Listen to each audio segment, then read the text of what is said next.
So last week I was watching a new film called The Midnight Sky on Netflix. It's directed and stars George Clooney. I have to say, I wasn't totally convinced by it. It wasn't brilliant, but it passed the time while I was doing the Sainsbury's order on my computer. But anyway, the plot of the film is there's a spaceship and it's on its way back to Earth. And as they get nearer to Earth, nearer home, they try to communicate with Mission Control. And there is no reply. Nothing at all. Nothing comes back to them. They just hear absolute silence. Now, I don't want to give the game away too much, but it turns out there's been some sort of nuclear holocaust on Earth, and the only person alive is George Clooney, living in the Arctic and sporting a really terrific beard. And the rest of the film is about how they get in touch with him, what they do, what they talk about, what life looks like after this disastrous event. But a big chunk of the film is spent with nothing much happening except Felicity Jones, who's one of the astronauts on the ship, trying to make contact with Earth. She keeps talking, keeps sending these transmissions, and she's awaiting a reply. And you've seen this kind of thing in films before. People, desperately talking into their radios. Come in, so-and-so. Are you there, whatever you're called? Where is what's her name? Where have they gone? It's a classic film trope. Actually, it's used so often. Actually, most of the time used in kind of like disaster films or thrillers. And it's never normally very good news. Actually, I think it's always bad news. It isn't always global catastrophe, I'll give you that. But it's always someone who's been eaten on the other end of the radio, or been picked off or abducted or something like that. You've seen this kind of thing yourself. And the person who's speaking, who's trying to make contact with the person who's gone missing, is left talking into thin air. Of course, you might remember it, this kind of thing, in Star Wars. Of course, I got Star Wars into it somehow. But if you remember in Star Wars, we have Luke and Han and Chewie and Leia, and they're in the garbage masher, and they're desperately trying to get C-3PO to stop the walls closing in on them. And there's Luke on his comlink saying, C-3PO, C-3PO, can you hear us? But C-3PO, of course, is hidden from the stormtroopers and left his comlink, his radio, on the desk. And it's in that case, it's the people in trouble who were left talking into thin air. And I don't know about you, but I reckon we can feel like that sometimes. When we're in trouble, when we feel like our backs are against the wall, we cry out to God for help. And sometimes it might feel like there's no one on the other end of the phone. After all, most of us have been praying for the last 10 months or so. When will this wretched pandemic end? When will all the hurt and stress and pain, when will it come to an end? When will we be finished? When will it be over? And it can seem sometimes that we're just screaming into the thin air. After all, there's been no great revelation from on high, no miracle cure, no flash of light, seemingly no deliverance. But you thought that was bad. Spare a thought for the ancient Israelites. You see, at the time of our Bible reading from Exodus, they are stuck. Well, more than stuck, really. They're slaves in Egypt. See, years and years ago, Joseph, you remember the guy with a multicoloured coat, him and his brothers and his dad had relocated to Egypt, and everything was hunky-dory. But over the next few hundred years, things have gone pretty sour. There's a lot more Israelites now, for one thing, and a whole nation of them, in fact, but the Egyptians, they've turned them into slaves, and they've been oppressed and exploited, and there's no end in sight. And they've cried out to God, the God who once spoke to their forefathers, Abraham, Isaac, and Jacob, the God they've only really heard whispers out, whose legend said that he was going to look out after them, who had promised a future to them. They've cried out to him, but they've heard nothing. Zip. Maybe that God, maybe he was just a story, a legend. Enter Moses. Now he's an Israelite too. He's seen the oppression of his people and he tried to do something about it. But he got a man killed and it all fell to pieces and he ran away. He's married now and he's got a new life for himself. He's working for his father-in-law as a shepherd and he's looking after the sheep one day when he sees a strange sight. And that's where our reading takes up the story. The burning bush, the voice from within, all of it. And so you can bet when Moses hears that God has heard the cries of his fellow Israelites, you can bet he's over the moon. Of course he is. What does God say? I have observed the misery of my people who are in Egypt.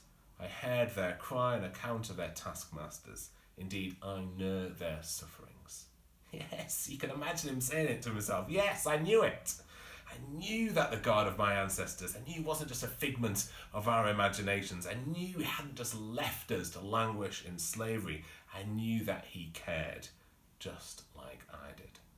This is big news. You see, we're right at the beginning of the Old Testament here, and we know that God promised stuff to Abraham and Isaac and Jacob and that lot, but we still really don't know much about what God is like.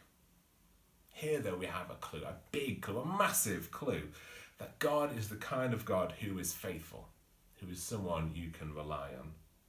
Here we find out that God is compassionate, that he cares. What's more, we find out that God is on the side of the ordinary person, on the side of the oppressed, on the side of the little guy, on the side of the person who life hasn't turned out so well for. If the Israelites have been calling out, if they've been calling out like Felicity Jones on that spaceship coming back to Earth, this is the moment when suddenly they hear the voice of George Clooney from the other end. Yes, I am here. Not George Clooney's voice, I'll grant you, but God's voice, just about as good. And there is someone listening. And what's more, he gives a damn. He cares about them. He's been listening to them and he cares. And it gets even better than that. What else does God say? I've come down to deliver them from the Egyptians and to bring them up from the land to a good and broad land, a land flowing with milk and honey. Yes, it gets even better. Well, Moses has got a big grin on his face by now. God doesn't just care, he's going to do something about it. It's amazing news. God isn't just faithful, he doesn't just care, he's powerful enough to actually do something about it. This is proper good news, music to Moses' ears. This God who made promises to his ancestors, well, he's committed to them. He's going to dig them out of the trouble that they've got themselves into. Again, at the beginning of the Old Testament, we see that God is the kind of God who's going to get stuck in, who's going to get his hands dirty, who's going to get down to our level. This is proper good news. This is like C-3PO at the other end of the radio actually being able to do something about the garbage crushers, do something about the walls who are about to squish Luke and Leia and Han and Chewie as flat as a pancake. He's got the button. He can actually make a difference. This is great news. Except there's a catch. You can see Moses' face falling. So, God says, come, I am going to send you to Pharaoh. Come again? I'm going to send you to deliver my people from Egypt. Imagine C-3PO saying to Luke, yeah, come up. I've got the button here. You come up and press it. What? This was definitely not the answer Moses was hoping for. Definitely not what he expected. I mean, when God says he's going to be on your side, you expect fire and earthquakes and miraculous rescues. I mean, you kind of expect God just to be able to teleport all his people from Egypt into the promised land and have done with it all. Of course, God can do that. Of course he can. He's God. He can do whatever he wants. He just chooses to do it in a different way. In fact, this is how we normally see God work all over the Bible. Rarely with flashes and bangs out of the blue, usually through people. Usually God calls a person, an ordinary person, to do something. This is just the pattern that we see again and again, right at the beginning of the Old Testament and throughout the rest of the Bible. And yes, there are sometimes amazing, miraculous goings on. I mean, we're going to have a good few of them coming up in the next few chapters of Exodus. Read ahead if you want to have a look at them. But that's not primarily how God is delivering his people. First and foremost, God is using Moses. You see, so often we think that what God is doing has to be beyond what we can see. Something outside of what we can expect. We kind of think that the only way that God works is through the miraculous. And the more humans are involved, well, the less God is. And actually, that is completely wrong. Actually, God can be set apart of something at the same time as a person is doing it. Ordinary people who is called to be a part of it. That is how God works. It's not a zero-sum game where one goes up and the other goes down. With God, both go up at the same time. God is working, people are working as well. When God uses someone to do something, both are right at the top. Working together. God working through people. You might have heard the saying, God has no hands and feet but ours. Actually, I don't think that's right, really. God doesn't need us, but God chooses to use us. That's just what he's like. Might not be how we imagine God to be, not how we imagine God works, not how we think God should work, but as we read the Bible, as we work our way through the Old Testament, as we're doing over the next few weeks, we're going to see this again and again. God will deliver his people from slavery. And as that happens, Moses is going to lead the people out of Egypt. We need to remember to hold what God does and what humans do together. So where does that leave us on the 31st of January? If you're watching on the 31st of January, where does it leave us when we're in lockdown once again, when we're all fed up, and when we're crying out to God to end it all, to help us?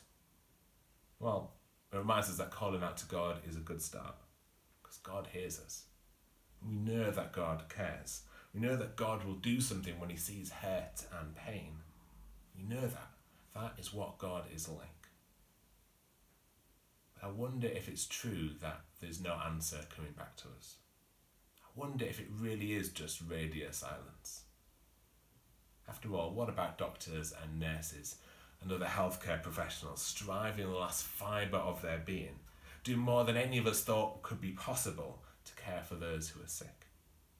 What about teachers and supermarket workers and hauliers and police officers and all the other key workers risking their health every day, reimagining what their jobs look like on behalf of others? What about scientists who have moved heaven and earth to develop effective vaccines in record time? What about all the people who volunteered for clinical trials? What about those who have given up their time to administer vaccines? Those who are working to ensure that everyone who needs one gets one? What about those people who are working out how to roll out a vaccination program in countries where the infrastructure is really poor? What about those who haven't seen loved ones for months? Children who have lost education, everyone who has sacrificed something because they knew that they had to stay at home to protect their community. That doesn't sound like radio silence to me. That sounds like God has been doing something. That sounds like God still is doing something. Just because we don't see the miraculous doesn't mean that God is not there, doesn't mean that God isn't working, doesn't mean that there is silence. Absolutely is. Absolutely is working all around us. Not in the background, but front and centre, standing there with us, hand in hand. So let's keep praying. Let's keep asking God to help us. Then let's look out for where God is doing something. It might be closer than we imagined.